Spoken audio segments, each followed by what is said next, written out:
ओम नमो भगवते वासुदेवाय। अनंत धाम की धामेश्वर प्रभु भगवान शिशुआनंद जी के अभय चरणों में ये सेवक नमन कर रहा हूँ।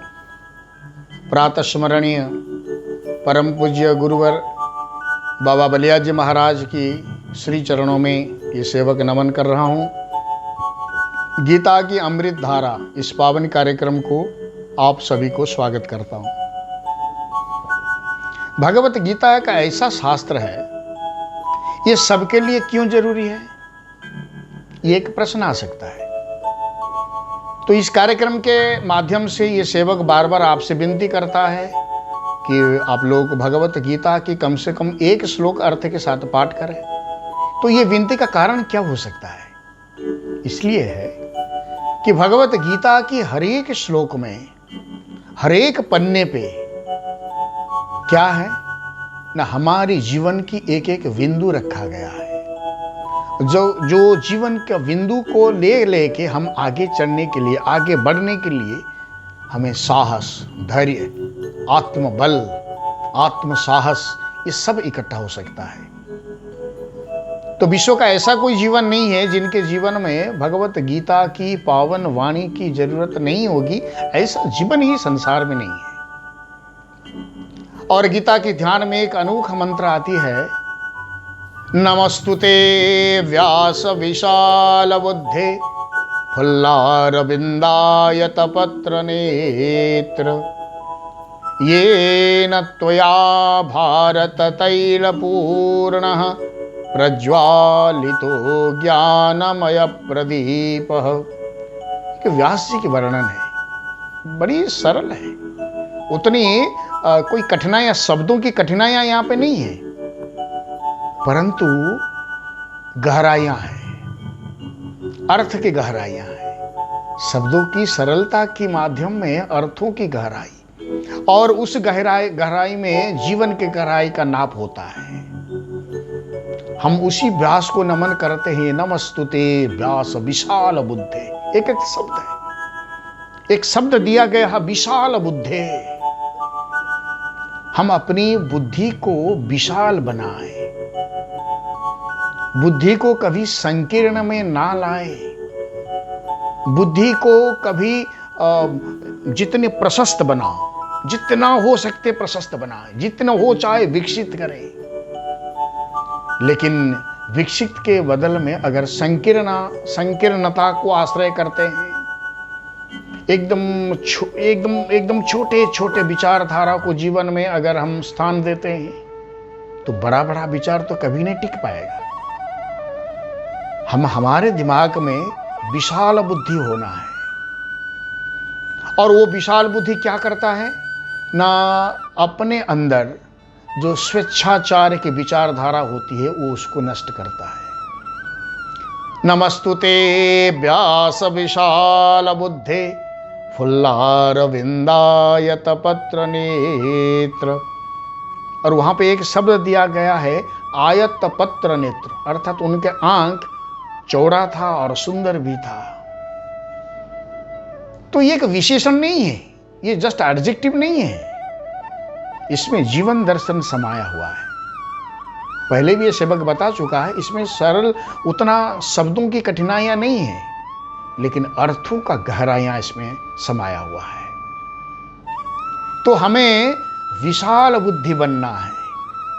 तो जीवन में विशाल, व्यापक की चिंताधारा कब होता है?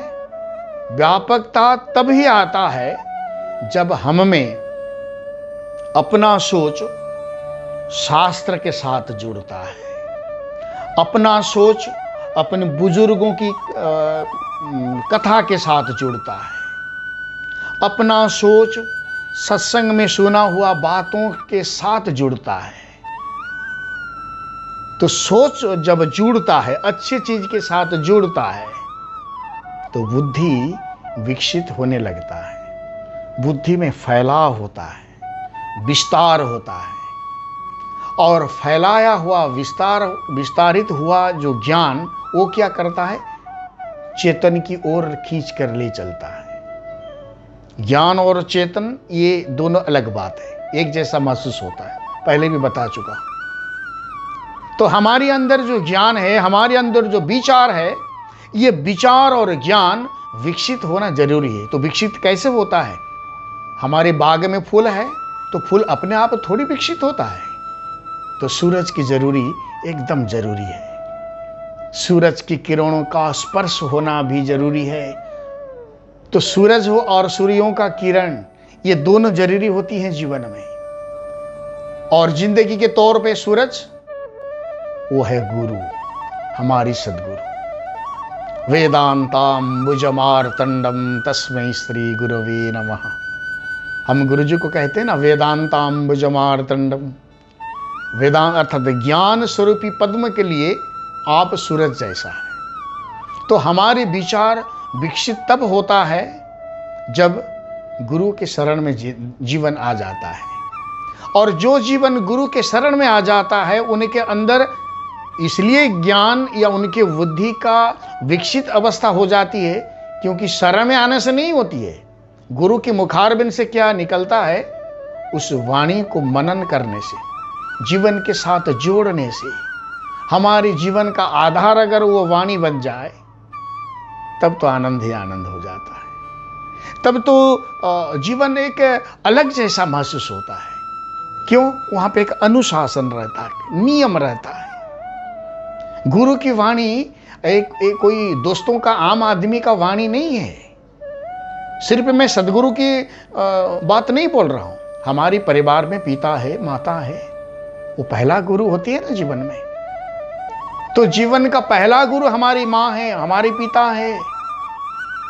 वो लोग ने उन्होंने जो शिक्षा हमें दिए हैं, वह भी हमारे जीवन के लिए, हमारे ज्ञान को, हमारी बुद्धि को विकसित करने के लिए सूरज जैसा है।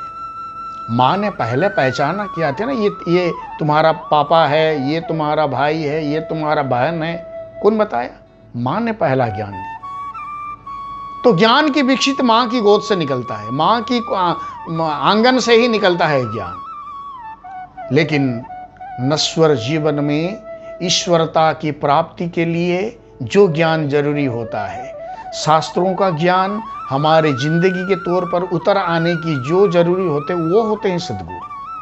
तो सदगुरु एक अंतिम चरण है, लेकिन पहला चरण है हमारी परिवार के पिता और माता। उसके बाद हमें शिक्षा, जो ज्ञान गुरु होते हैं, LP UP से लेकर यूनिवर्सिटी तक जितने भी शिक्षकों, अध्यापकों हमें पाठ पढ़ाए हैं, प्रोफेसर वर्ग पाठ पढ़ाए हैं, सब कोई हमारे बुद्धि का, ज्ञान का विकसित कैसा हो, इसलिए प्रचेष्टा, कोशिश कर रहे हैं, प्रचेष्टा में जुड़े रहते हैं। कब से? हमारा बचपन से। जिंदगी बचपना में है। हमारा मन खेल करने के लिए, माने वहाँ पे पाठ पढ़ने में, विचार में उतना मन नहीं लगता है, लेकिन वो लोग कोशिश जारी रखते हैं हमारे जीवन में अच्छा बात, अच्छा ज्ञान मेरे अंदर, विचार का विकसित हो, ज्ञान का विकसित हो, मेरे अंदर अच्छे स्वभाव, अच्छे विचार कैसे प्रवेश हो जाए, इसलिए वो लोग पूरे के पूरे कोशिश करते हैं। इसलिए जीवन हर एक पहलू पे विचार के साथ, ज्ञान के साथ आगे बढ़े। अगर जीवन विशाल बुद्धि ना बने, अगर ज्ञान धीरे धीरे धीरे कम हो जाता है, चौड़ाई नहीं है, कम हो जाता है, तो जिंदगी आगे नहीं चल पाता है। और दृष्टि भी हमारा आयत होने वाला है। आयत अर्थात चौड़ा। जो संकीर्ण दृष्टि, ये नष्ट होना जरूरी है। संकीर्ण बुद्धि और संकीर्ण दृष्टि, ये दोनों जीवन से जब हम दूर हटाते हैं, तो जिंदगी के तौर पे विशाल बुद्धि का प्राप्ति का हमें अपने आप हो जाता है। और जो जीवन में विशाल बुद्धि हो जाती है, उसमें क्या होता है ना, शास्त्र जुड़ जाता है, शास्त्रों का निचोड़ जुड़ जाता है, हमारी बुजुर्गों का दिया हुआ शिक्षा उसमें जुड़ जाता है। हम सत्संग में बैठे हैं, बहुत सारी कथा हम वहाँ पे सुने, भगवान राम जी की कथा, भगवान कृष्ण जी की कथा तो बहुत सुने।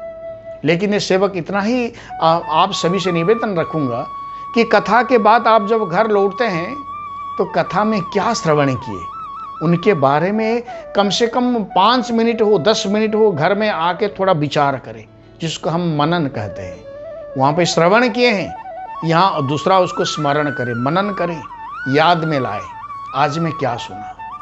जो अच्छे बात को सुनाई की है, जो अगर आप मनन नहीं कर रहे, स्मरण नहीं कर रहे, वो एक कान से प्रवेश हुआ और दूसरा कान में निकल गया।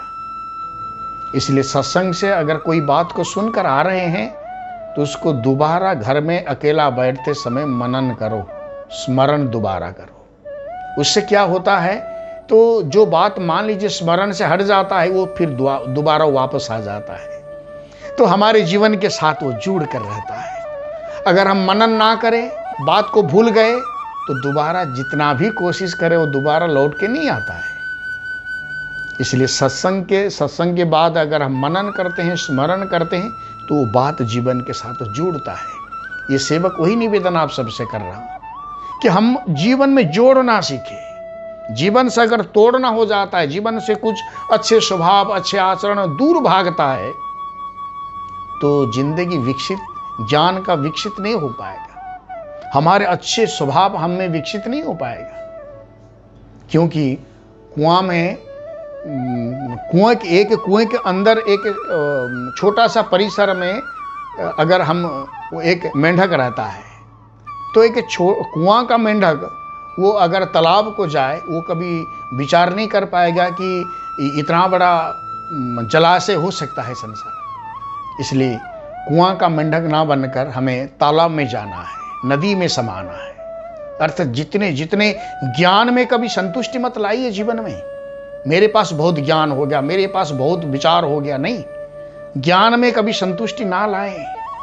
अर्थात जितने भी ज्ञान आपके अंदर है, फिर और ज्ञान हमें जीवन के साथ जोड़ने के लिए ये प्रचेष्टा सदैव रहे। ज्ञान जोड़ने की प्रचेष्टा रहता है तो बुद्धि विशाल बुद्धि बनता है, दृष्टि आयत दृष्टि बनता है, तो जीवन क्या होता है, सबके लिए आदरणीय होता है, सबके लिए सम्माननीय हो जाता है, और सबके लिए हम और हमारे लिए सब अपनापन में जुड़ जाता है। जब बौद्धिक विकसित हो जाता है मनुष्य, तो अपने आप में जुड़ जाता है, पूरे विश्व को अपनी गोद में लेने के लिए वो प्रस्तुत हो जाता है। उसको कहते हैं विशाल बुद्धि। इसलिए जीवन में बौद्धिक विचार हमें विकसित अवस्था में आए और जीवन में हम जोड़े, शास्त्रों का सिद्धांत को, पिता माता की आज्ञा को, गुरु की वाणी को, और यूपी से लेकर यूनिवर्सिटी तक